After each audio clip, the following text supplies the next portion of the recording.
Falling Down. Dude, I love this movie, but you want to talk about a dark movie? Oh, boy. It was released on February 26th, 1993, had a budget of $25 million, made $96 million at the box office, and I specifically remember guys on my baseball team talking about this movie. And then I asked my parents if they would rent it for me on VHS, and they were like, yeah, we will. Like, you know, they give you kind of a pep talk ahead of time to be like, hey, it's like, it's disturbing stuff.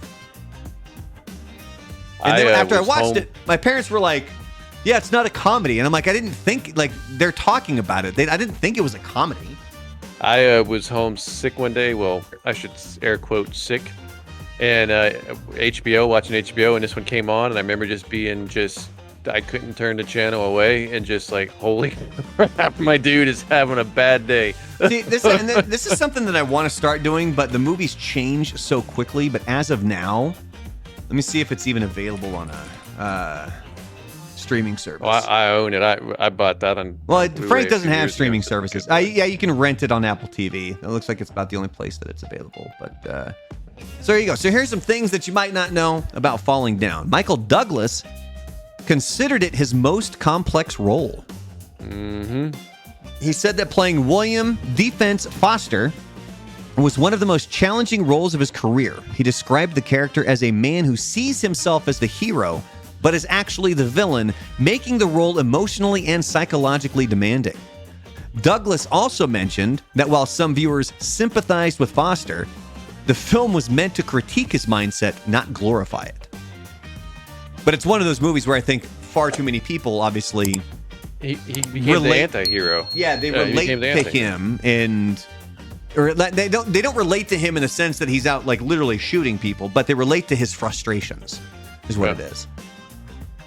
Now, the movie was inspired by real-life economic frustrations.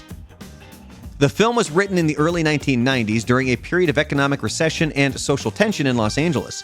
Screenwriter E.B. Rose Smith said he wanted to explore the anger of middle-class men feeling powerless in a rapidly changing world. Many of the film's themes, such as job loss, urban decay, and frustration with bureaucracy, were influenced by real societal issues at the time. And going back to around that timeline as well, my wife and I started watching that new OJ documentary. It's pretty good. Pretty good.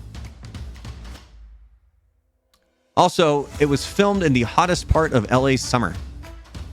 And the movie was filmed entirely in Los Angeles during a brutally hot summer, adding to the sweaty, oppressive feel of the film. The opening traffic jam scene was shot over several days with real temperatures exceeding 100 degrees Fahrenheit. Many crew members and extras struggled with the heat, which actually helped create the film's intense, claustrophobic atmosphere. God, do you remember those boxed Toyotas and Hondas? I remember my dad had one of those Corollas, those boxed Toyota Corollas. See, I don't think we ever had one of those. Around this time was when we had a Mercury Sable, which was essentially the Ford Taurus. Mm-hmm. That was a good car, as far as I know. I never heard my parents complaining about it.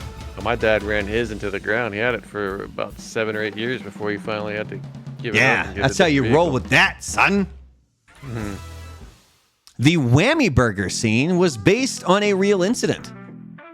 One of the most famous scenes in the film is where Defense loses his temper in a fast food restaurant because they stopped serving breakfast. Remember? I don't want breakfast. I want lunch. The scene was inspired by real stories of customers getting angry over fast food menu cutoffs. The restaurant Whammy Burger was a fictional brand, but the scene was filmed in a real McDonald's in Los Angeles. Can you think of another movie that tackled this highly controversial topic? Jay and Silent Bob Strike Back. Does that cover the?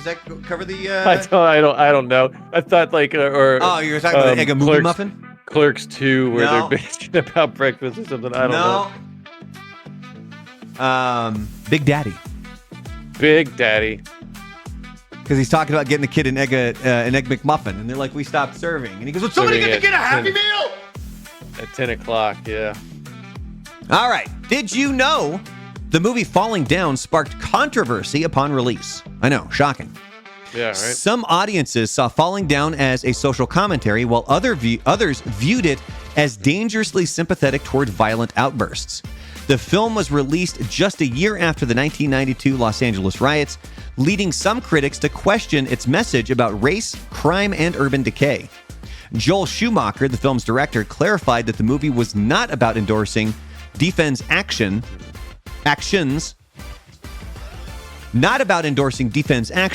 but rather examining what leads people to snap. Mm-hmm.